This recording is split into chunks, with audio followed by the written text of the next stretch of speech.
Welcome to MicdIn Pod. We are your hosts, Jeremy and Val. That's me.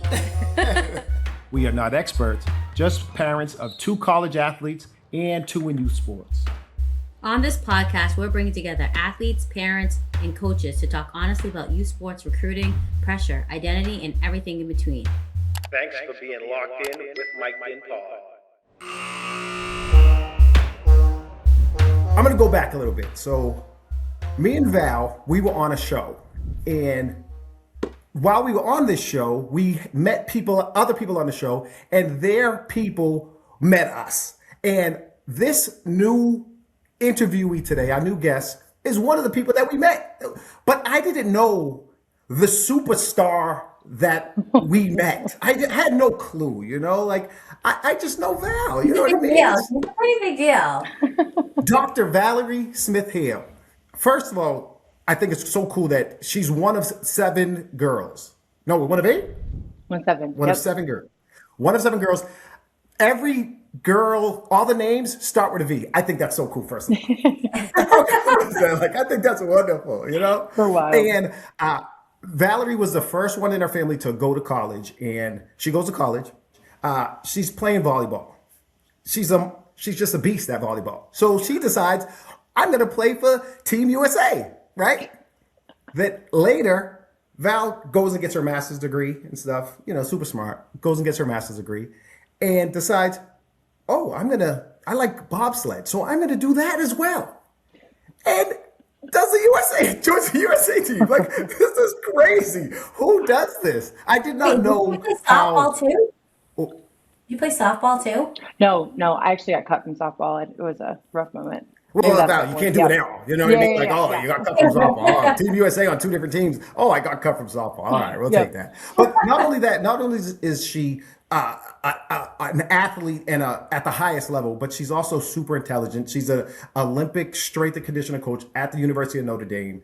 She specializes in athletic performances and development. She's a ridiculous power lifter. She does that. Did I mention that she does that as well? This is crazy. What are we doing here, Val? Big deal.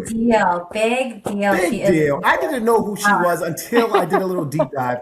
Please welcome Dr. Valerie Smith-Hale to the show. Oh, thanks for having me, guys. You're so kind. We're so happy to have you. Oh, go on. You got it, Val. Go on. No, I just want to say we're so happy to have you in this space where just to talk about strength and conditioning, and especially being a woman in that space. And I think that, it's very valuable to have that. And then also for, other girls to hear about this, to hear about strength, because there's so many myths. And then, I think I'm hearing about it because I'm in my 40s, and that, they're telling us we need to lift a little bit more. Mm-hmm. So, but I wish I knew some of the stuff that, I'm sure you're educating all your players and the college kids about the importance of that. So I'm really excited for people to hear, just what you do. Yeah, I love it. I'm excited to be here. Thanks for having me. So we started this podcast because we have 2 daughters, and we didn't know how the athletics worked. We just put them in sports, and then they went and played. And now we have the 2 sons, and we had a little gap in between, and we're going through it again. But now we can see what's important, what's not important. We have a little bit of knowledge on things, but we don't know everything. We're not experts. So we try to bring on experts that can talk and bridge the gap, help other people to navigate through this. You're that expert today, Val. I feel like I got a lot to hold up to, but I got this. Listen, your resume says enough. You can just sit there quietly. You don't even have to say anything. You guys. But first of all, I do want to know, you're at Notre Dame. What is it like at Notre Dame? That's a big, prestigious school. What is it like working with such the top athletes in the world? Yeah. I want to know, how does it feel to be on that level? It's when you walk on campus, it's the people, the people that are associated with the university from the top down, and all of our athletes are just, they motivate you to be better just as much as you're trying to motivate them to be better. There's a saying that a lot of people say, and it's Notre Dame is known for the people, and what makes it so special is really the people. So yes, there's the dome and the church and its history and all of the things that go along with that. But the people really make it exactly what it is. I mean, every day I get to work with people who are just like, they genuinely make me better, including my athletes who like I'm trying to motivate, but I'm like, dang, like they woke up this morning at like 7 a.m. Like I know they went and ate breakfast because they texted me that they did, and then they had to go to class for 6 hours because they all have to go to class. And then they rolled in. We did video, we did practice. They had a lift with me, and like we are just asking so much of them. And 9 times out of 10, there are the days that they have off, but they're giving me everything they have and some to be the best of the best. And I would say across from football to our smallest sports, like I work with men's golf, like all of these kids, they love what they do. They love the people that they get to work with. And my job is to take care of them. And I just, it's awesome to be part of that. I love it. Do you work with all the athletes in every sport? No, I specifically oversee the strength and conditioning for right now. I have women's soccer, our fencing program, which is men's and women's, and our men's golf program. But I just entered, I'm about to finish my 5th year there. And I've also had swim sprint. I have had women's tennis. I have had our throwers. We've also helped intermix, like if somebody's gone. So you just get to know a lot of these kids. And that speaks to the kids that we work with. Like they're not afraid to walk up to you and vice versa. Like, hey, I heard you're from Detroit. Like, so am I. And like, you just like touch base about, where you're from, or maybe you're helping cover like a return to play. Or I've had some kids, like for whatever reason, my office is right outside the bikes. So these kids sometimes think I can't hear them. So then I'll just like go join the conversation and I'm like, what you talking about? But it's cool because I get to know so many of them. So I do get to work with a lot. And then my husband actually worked at the University of Notre Dame with me throughout my entire, like we both came here around the same time. He got here in January of 2021. I moved here in May of 2021. It just so happened that there was a strength job open that I applied for and got. And so he worked with football. So then we had all the football players too. So I feel like our family has touched a lot of people, and we just got to work with so many awesome people since we've been here. So awesome. Yeah. So awesome. So I have a question about like what parents should know, or what, as far as strength and conditioning, and like how early, or like what, I think when we think strength and conditioning, a lot of times people think is weights at an early age, is that okay? Are we looking at more body weight? How should we approach this if, my middle school son is like, I want to start lifting, like Yeah. what, like what are your thoughts on that? Yeah. So I usually tell our kids this. So we've got a bunch of camps that we'll run throughout the summers. And usually start my talks with this, like, yes, if your kid's interested in it and you have the means to give them a good coach, or you are qualified yourself to watch them move, it's not going to hurt them. I will say limit the weights up until probably the middle school age. Make sure that they can proficiently move body weight base first. So basic things like push-ups, squats, sit-ups, like just core strength from top to bottom. Pull-ups, right? Like just start there, and then you can progressively add those weights in. But I always recommend get a strength coach if you can, or get good eyes on them. Don't be afraid to sit in the back of the weight room and watch them move. And, if your gut tells you something doesn't look right, go ask a question about it. I also will couple that with a lot of our kids. I'll speak for like women's soccer, for example. Although there's more training available for a lot of these kids, sometimes they haven't weight trained before they get to college. So they are just God gifted, phenomenal athletes who have been able to make it to the top, and they're getting recruited by our school. And I tell them that there are very simple things that you can work on that will help you when you get to your college level. And that is how you sleeping, how you eating, how you taking care of yourself, and how you time managing. If you can start to take care of those things when you get to college, your strength coach, whoever that is, should be qualified enough to take you where you need to be, right? Because no matter what, when you get there, even if you are the best, you're still going to have stuff you got to work on. It just might make it a little bit easier because you know how to barbell back squat, or you know how to bench press. But that is so small in terms of transitioning into college. Things like my mom's not going to be there to go grab me a Gatorade because I left my water bottle, right? Like figure it out. Like you got it. You're on your own now. What are you going to eat? You can't come to me at 4 p.m. and told me that you ate breakfast and you haven't eaten 9 hours. Like that is just Yeah, not yeah. elite. So I usually give them a big spiel about like, don't be so concerned about the weight training if you can't even get the sleeping, the fueling, and the time management skills down in the recovery piece. Because those things, if those underpins aren't there, it don't matter how strong you are. It doesn't matter how good you are at your sport. You will break when you get to college because you Yeah. get all of those things added on top of your schedule and you don't have mom and dad there to help you. They're going to call, you guys will talk to them for sure and try to help them out, but you got to like figure it out on your own when you get there. I like how you said that. That's not elite. So I would you say like that like too. that would bring up a regular athlete? Those little things could bring you up and to make you a little bit more elite. Yep. Yes, 100%. I tell our kids all the time, if you want to be average, show up for the minimum stuff. Show up for practice, maybe eat a meal or two, show up and check off your boxes for weight training. If you want to be elite, you're getting 8 hours of sleep every day. You're getting 3 meals a day plus snacks. You're coming in, you're doing recovery, you're pushing yourselves in the weight room, you're pushing yourself at practice. That's how you become elite. You got to Notre Dame, you're elite when you got here, but you can quickly turn to average because only that like top 1% is going to pull ahead, right? And that's how you're going to win championships and become an All-American. And that's what a lot of you guys came to do, right? Like most of our kids want to go play professional sports, whatever that is for their group. And so don't come crying to me if you can't do the little things I'm asking you to do first. No amount of speed work I'm going to give you or weight training I'm going to give you is going to help you if you can't do the little stuff right.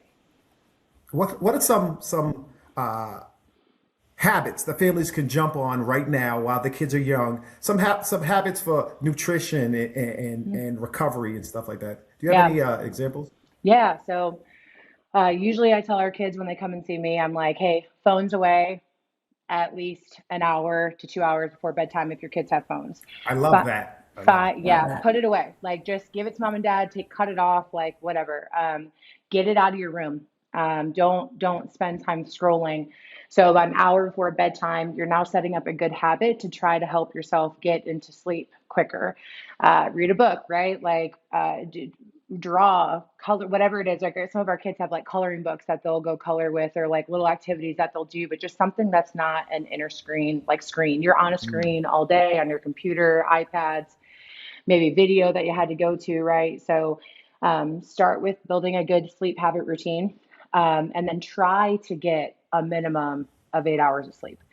Because when you get to college, there are going to be nights where your kids are going to be up late studying, or they forgot to do something, or guess what? They're an elite level athlete. Like they didn't get back to school until like 2 a.m. from a bus trip, and they still have to show up for class at like 8 or 9 a.m. So those things are going to happen. But if you can build that sleep habit early, then most other days they'll get the larger chunk of sleep that they need. Two, teach them how to make their breakfast and lunch and dinner and what that consists of. So a protein, a carb, and a fat, right? Like what does that make up? And what are some different options that you can keep like in your dorm room or something that you can do on the side? Like I remember if there was a mom one time that like gave their kiddo like a crock pot and taught them how to make some meals with that crock pot, just in case they don't like the dining room food, because sometimes they don't. And like they're going to call you and then they're going to live on Chick-fil-A or Yeah, pizza or whatever it is, and that's fine yeah, yeah. occasionally. But if they can create good meals, and then the third thing I would say is like hold them accountable to making sure that their bag is packed, ready to go for the next day. How are they using their downtime? So are they studying? Are they recovering? Like, can you help them build out their day so that when they get to college, they can do that pretty easy by themselves? From a recovery standpoint, the sleeping and the food are number one and two. The third, I would say, is just like you hold yourself autonomous to stretching, getting a foam roll session in. You say that you're tight, but I hate when people are like, well, I'm like, do you do anything about it? And they're like, well, no. I was like, okay, well Yeah, yeah. then what are we doing? That So was me. That was right, me. right. So I'm like, okay, well, if you're gonna chill when you get home, maybe watch some TV before dinner, get a lacrosse ball out, get a foam roller out, like do some soft tissue based work. If you have access to a cold tub or a contrast bath, like those are great. Our kids, they're very lucky here. They have access to like Normatec pants, so like the boots that they have. Go for a walk. Like people forget that like sometimes just motion is lotion. Like get up and move around a little bit. Like those things are all things that you can take with you when you get to college and can go such a long way in helping you hold yourself accountable. But then you get to layer that with like all the cool stuff colleges have, right? Like massages, and then you get me to Yeah, like stretch you, and like we get yeah. Theraguns and all the things. But it does not need to be fancy at the youth level. It needs to be building good habits and making kids autonomous in how they're building that. And that will help them so much, and probably help you because you don't have to worry about them as much, right? They're not going Yeah, to call you yeah. in a panic mode every hour about something. I love this. Yeah. So when I was a kid, I like you're gonna hate to hear this as a nutritionist, but when I was a kid, my lunch, I would go to school, and at lunchtime, I would go. We had a store outside our school, and I would go to the store, and I would get Little Debbie snacks. Do you remember Oh, Little Debbie oh snacks? yeah. Like a honey bun, a fudge round, an oatmeal pie. The This Christmas is what trees. I would fuel myself. This, Yep. I like being now looking at how competitive uh, collegiate athletics is right now. There's no way that I would be able to perform Hmm. against some of these beasts right now off Yeah. of a fudge round, off of an oatmeal cream pie. Like so hearing this is so refreshing that Hmm. they have people like you to give them knowledge of what to eat and how Hmm. to fuel their body. You know? Yeah, yep. Val. And also he didn't say this, but he also never stretched. His favorite statement was Yes. cheetahs never stretch. Cheetahs have, Yes. So I've heard people say that. Like some of my kids are Yeah. like, Val, if I stretch too much, I'm going to become slower. And I'm like, I do agree with it a little bit because the snap that you have is good. Like that's a good thing. However, from a DOMS, like say delayed onset muscle soreness, from a soreness standpoint, from a I just kind of feel crappy. I'm in a bad mood. Like do some mobility, like move around, right? Like find out what's good for you and then work with your coaching staff, whoever that is, to say like, is this something that's impacting my performance in a negative way? Or is there something that I can like work on and fix throughout my time here? I think I the other like thing is too is right, like so with recovery, I think our older kids have been pretty lucky with like knock on wood not having Mhm. this, injuries. They played multiple sports, so we were lucky enough that they had gone through without like the ACLs and any of those issues that have typically we've Awesome. seen happen, Yep. right? But because they sometimes feel good and can tolerate a lot, the recovery, like we would often say, like, just because you feel good right now doesn't mean that you shouldn't be just like stretching while you're yeah, sitting on the floor Right. or doing. I think that's a lot of younger athletes. Like, I'm not sore, I don't feel good, but like your body still just did play in like 3 games in a tournament. Yep. So yeah. sitting and stretching, and do you find when you get athletes coming to college that that's like out of the nutrition? And I believe nutrition can just be being in a change of environment, so that can just be probably a weaker Hmm. skill. But out of nutrition, recovery, and strength, what would you say is the thing that your athletes come to you the most that you have to kind of reiterate for them to get better at? I think it depends on the athlete, but I would say for most of my kids, it's how do I, okay, so you're right. You go from playing, this is our biggest problem. You go from playing 3 games in a weekend, and then you've got like 4 practices, and now all of a sudden you got 1 practice a day. Or you Yeah. got right practice in a weight training session, and all of a sudden their brains go, I'm not doing enough, right? Because well, I used to play like this, and then now I'm not doing this now. So now I need to go run. Like I need to go run like 2 miles, and I'm like, sit down. Like absolutely Yeah. not, right? Like Jordan used to do that. Yeah, our daughter used to Jordan do yeah. does that. still Yeah, does. Yep. that's funny. And Yeah. so I do think that there is a balance of it because I do think some kids, what makes them unique is like maybe some stuff that they used to do. Like we used to have an athlete and like she used to love doing like some ladder and ball work stuff. And I remember I used to get so worked up at first of like, she needs to sit down. Like she already went through practice, but like actually that helps her mental like state for playing. Like her touch on the ball is there. She feels quick on her feet.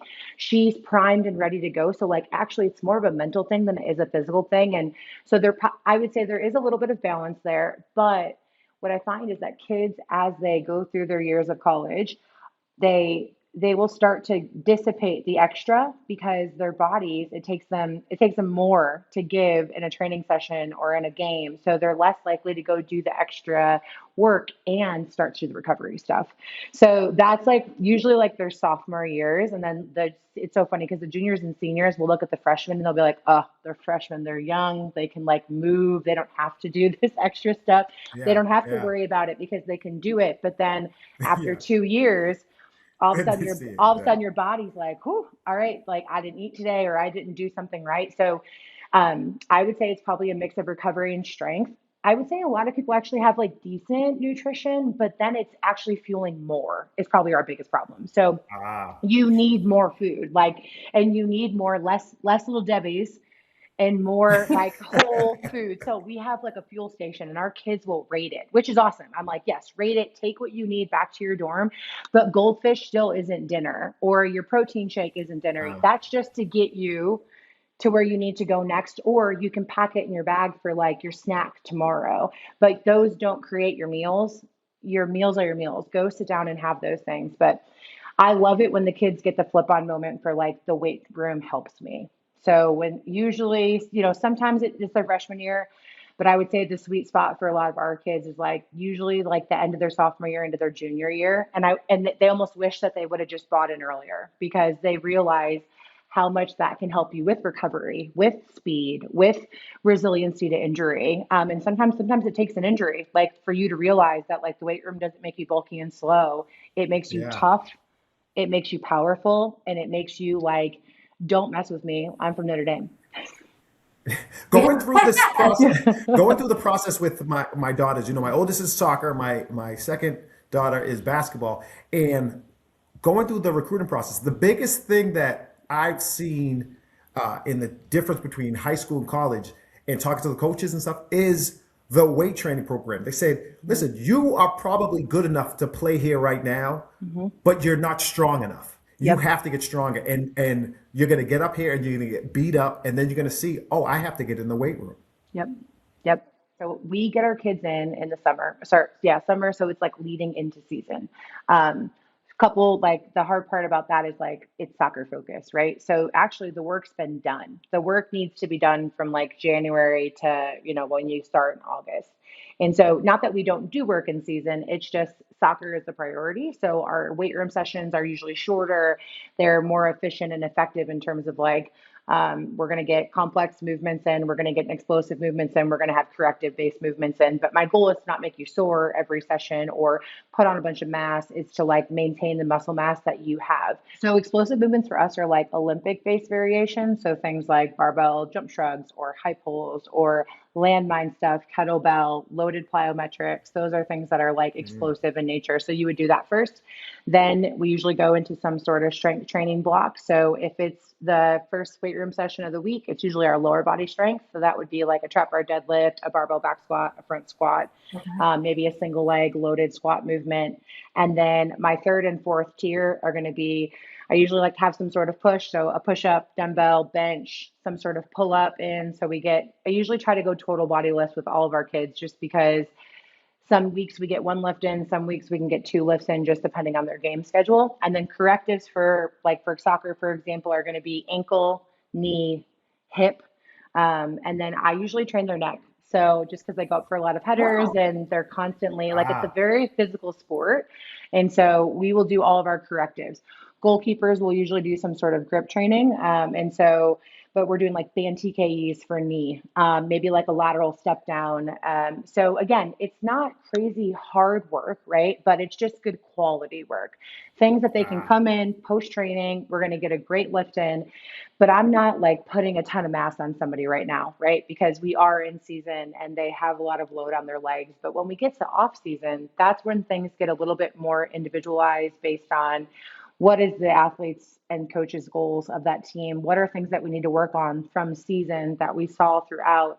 Did we have a common injury that happened? And is there something that I can add into the weight training program that would help them and just help the team in general?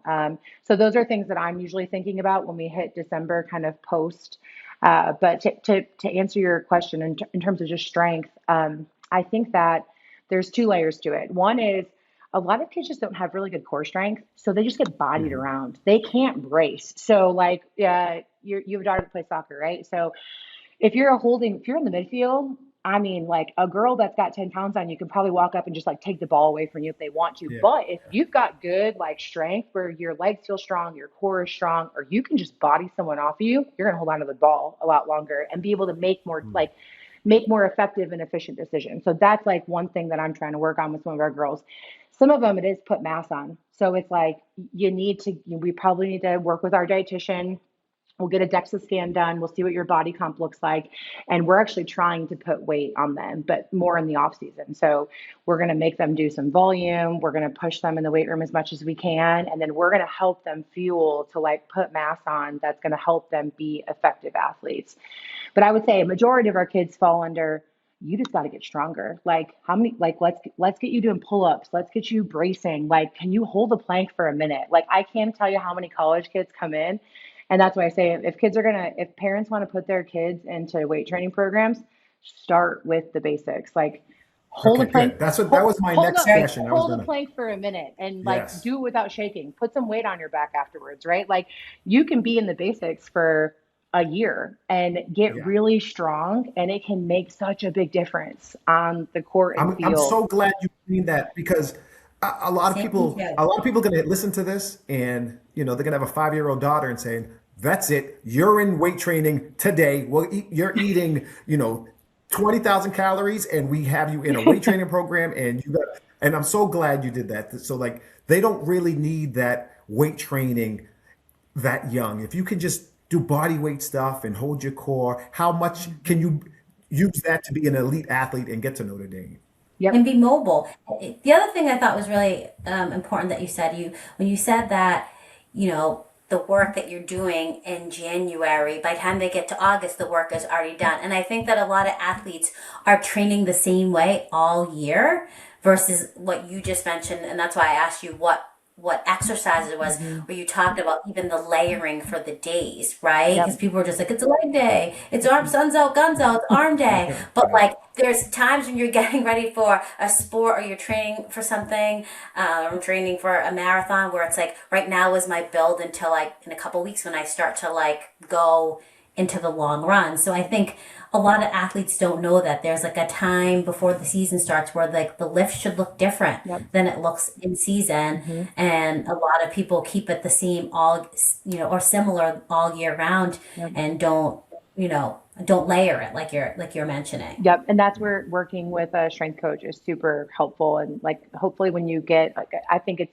when kids go on, if you have parents listening that are taking their kids on recruiting visits, like, ask the strength coach the questions, right? Like, hey, how do you progress things? What happens if my kid gets hurt? Like, what do those things look like? How much time would you be spending with them? Because I tell all of our recruits that when I tell their parents this, I'm like, your kid's going to be my kid. I promise you that I will take care of them just as you would. I will be there for whatever they need. And I want them to reassure that I have the knowledge to take care of them. Vary their loads, help make them better athletes with performance. If something were to happen injury wise, like we're going to make them better than they were before. And I try to stick to that as much as I can. But yeah, ask your strength coaches the questions like how many days a week do you train in season? How many days off season? What's your running look like? Like, what do you ask of the athletes? What lifts do you do? What does your days look like? Do you do total? Do you do upper lower splits? Like all those things can help you in some of your decision making, right? Like you want to make sure you're dropping off your baby somewhere where you trust the people that are working with them, especially the strength coach. Because even if there's a coaching change, more than likely, especially in Olympic sports, your strength coach is probably going to be the same person. So that can be like the steady hand in your kid's athletic career, just in case there's natural changes that usually happen, even if it's like an assistant coach or an ops person or something.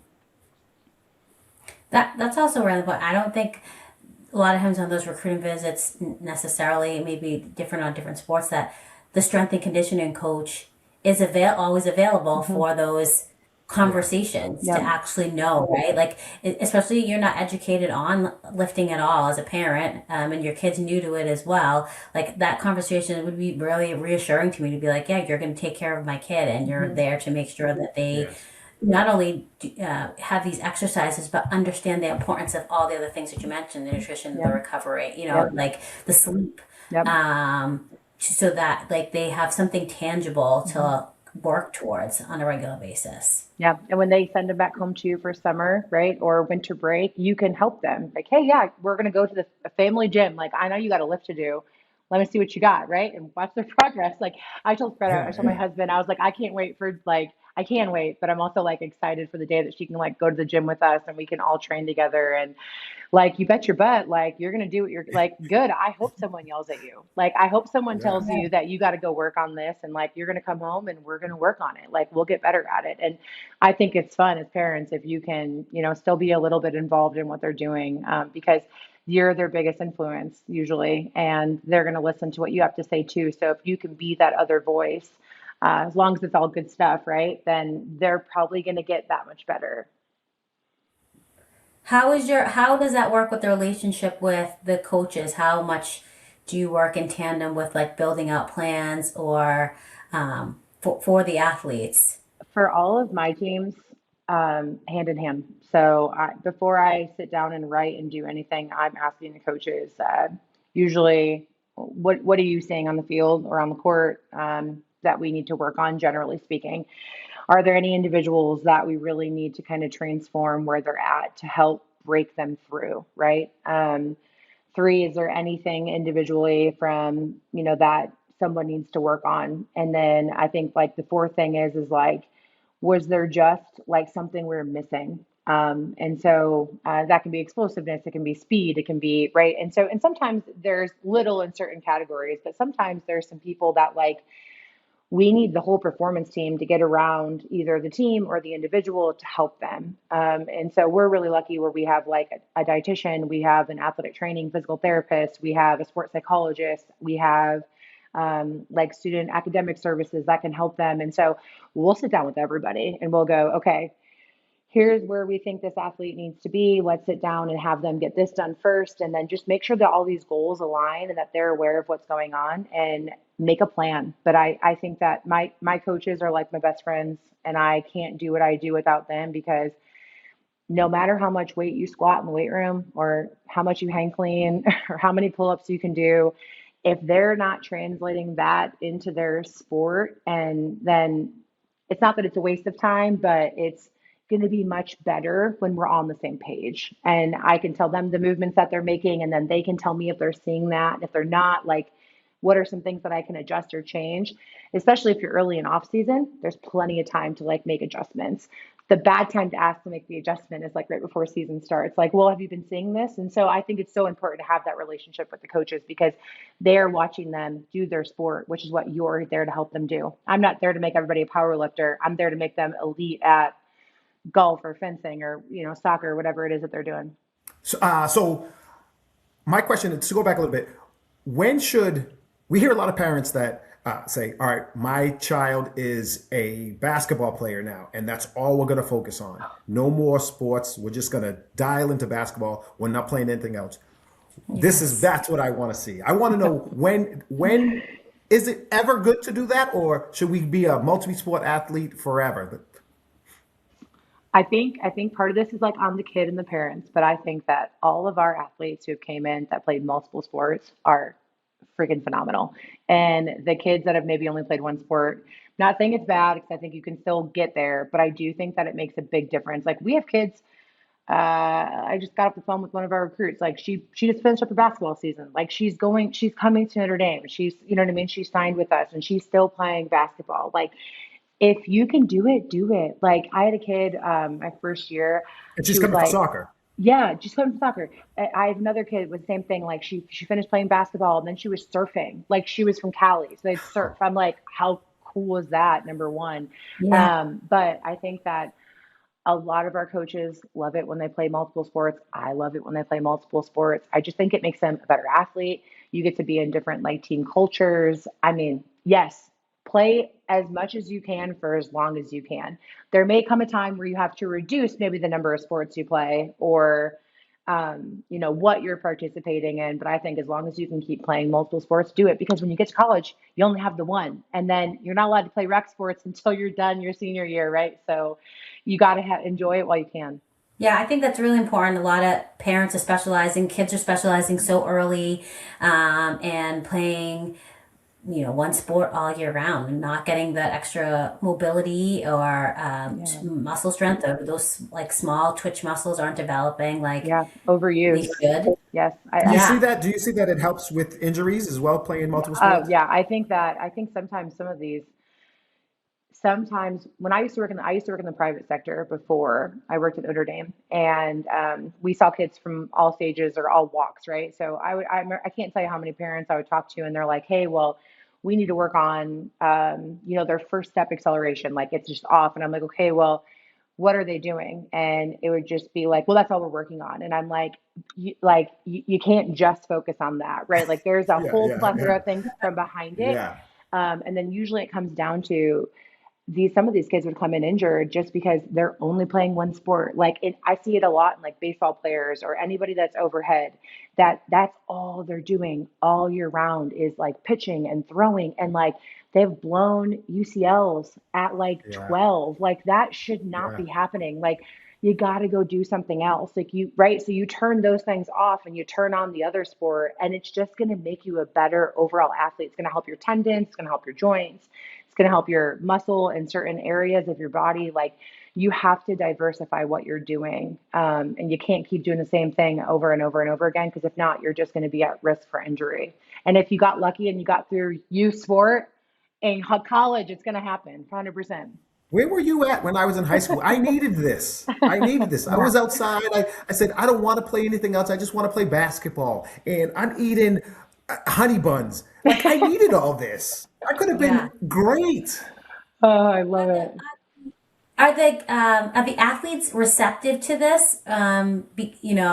With the knowledge that you're dropping, because I think I want to go to Notre Dame and just work out with you. I would love it. I think I like to think so. I mean, I feel like I've got a pretty good relationship with most of our kids, and they know how much I care and love them, but I also just hold them to a standard. So I would hope so, but sometimes you never know. But I think that most of them are receptive because they want to get better. Like they know that everybody at that school is here to help them. And so sometimes you may not like what you hear, but if you put your head down and just do it, you never know what's on the other side of the door. So just don't be afraid. Try it, right? Like worst case scenario, you're in the same boat you're in right now, right? Like you changing your eating habits for the better is not going to hurt you, right? Like you putting an extra 5 pounds on your squat ain't going to hurt you, right? So just try it. And if I'm wrong, then we'll figure it out. Like I've told some kids that, and then guess what? They never come back because they figured it out and they're Figured better. it out. So, Yeah. right? So like, awesome. Let's move on.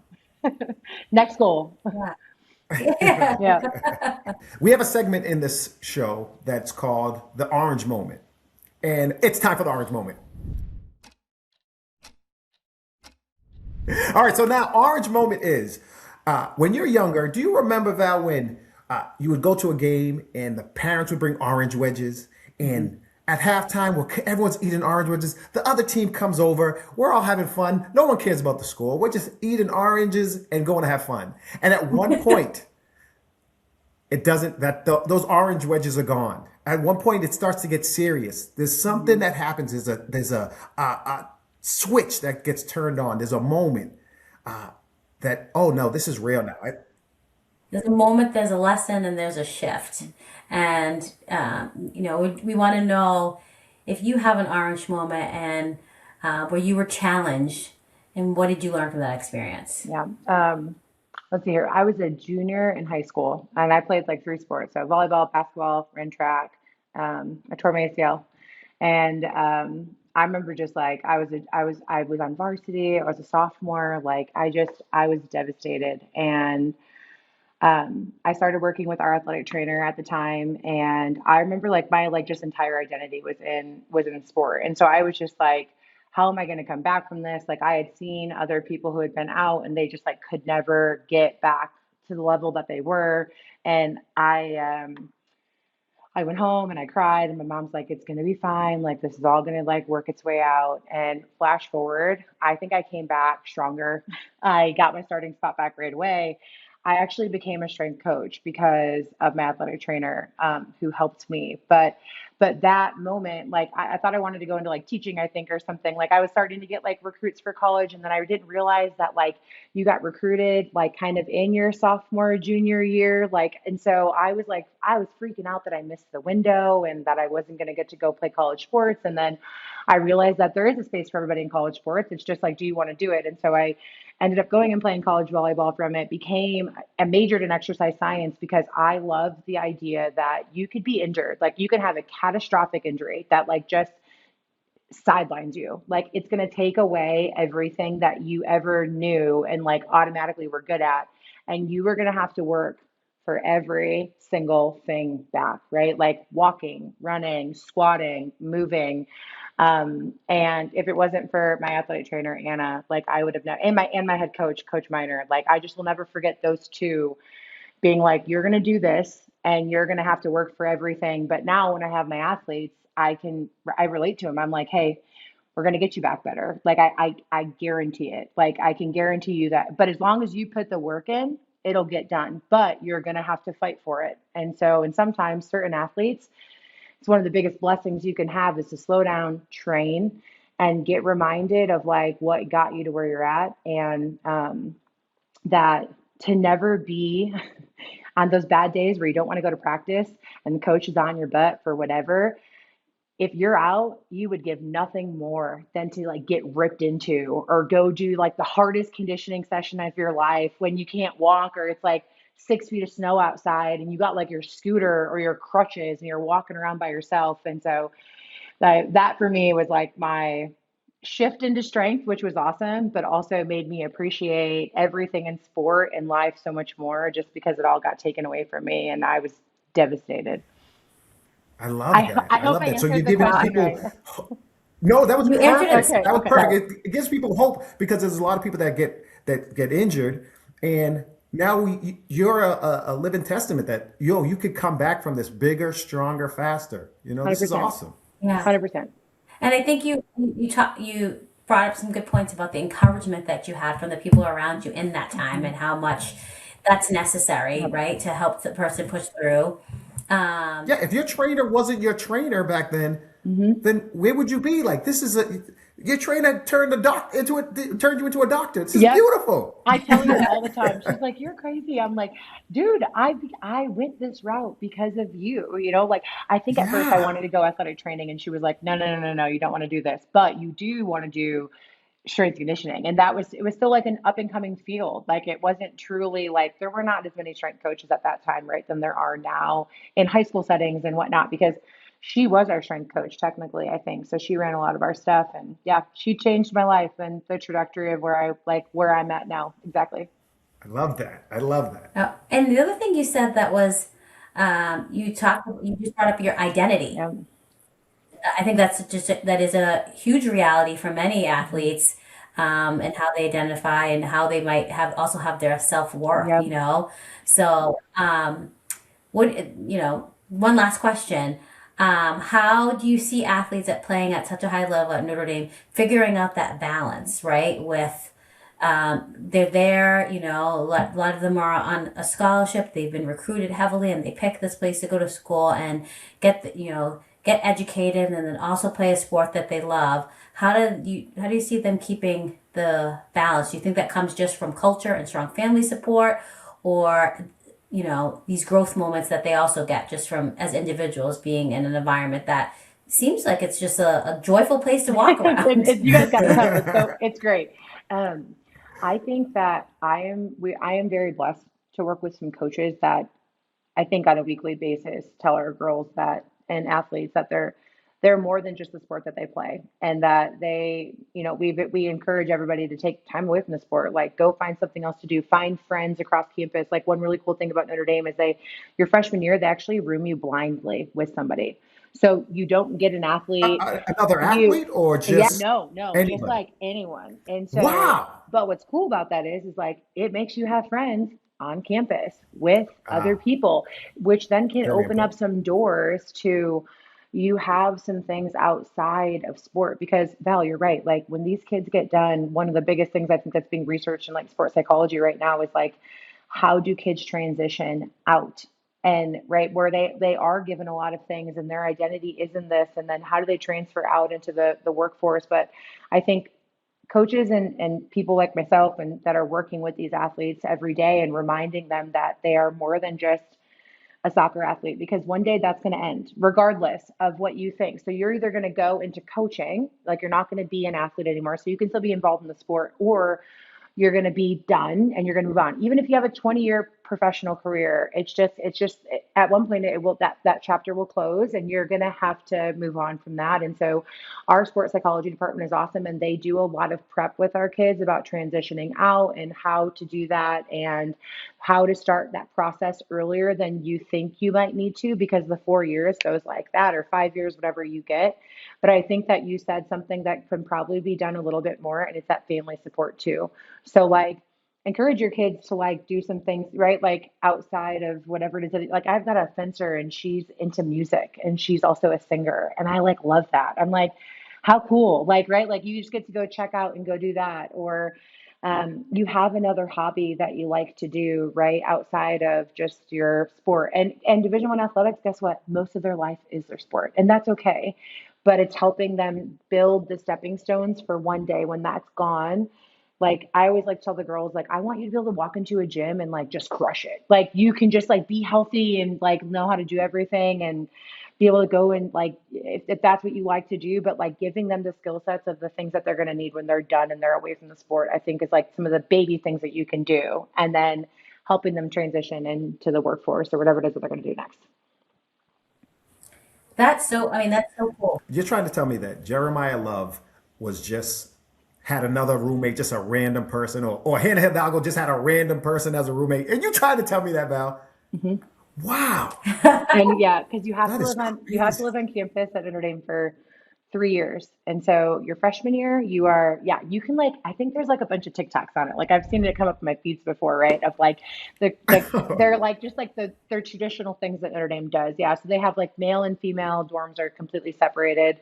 And yeah, your freshman year, you walk in and you're like, it's just like old school, like, all right, Val and Val are paired together, and you're just like, nice to meet you. Where are you from? And sometimes like what's cool is like some of these kids like that's their lifelong best friend. Like it ends up being, there are some horror stories I've heard, but like a lot of times it's either like I like having someone that's not an athlete, because when I go to the dorm I can just like check out and you know what I mean, like do what I got to do, or just it's just someone different. And then but after your freshman year you can pick your roommate, so then and then your Okay, senior year you can live off campus.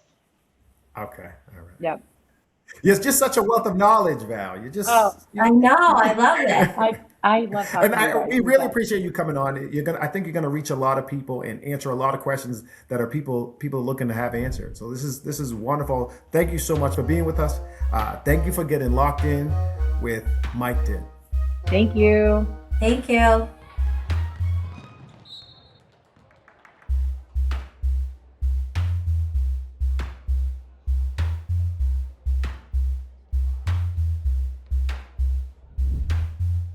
Thanks for being locked in with MicdinPod.